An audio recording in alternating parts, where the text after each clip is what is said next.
この津波の脇をまだ自転車で走っているのは大変危険です。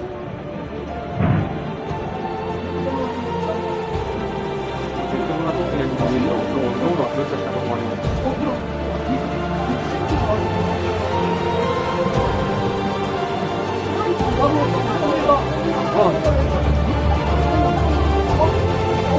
高い堤防をちょっと越えてしまいました。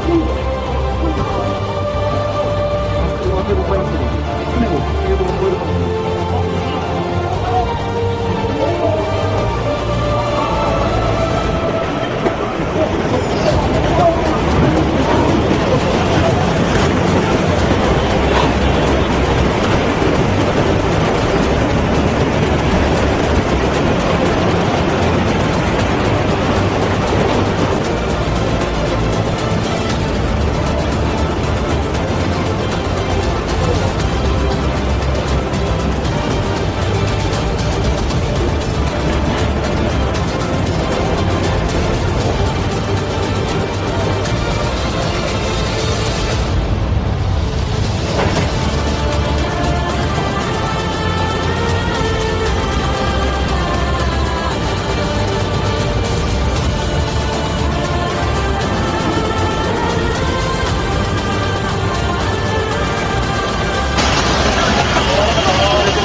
何これ？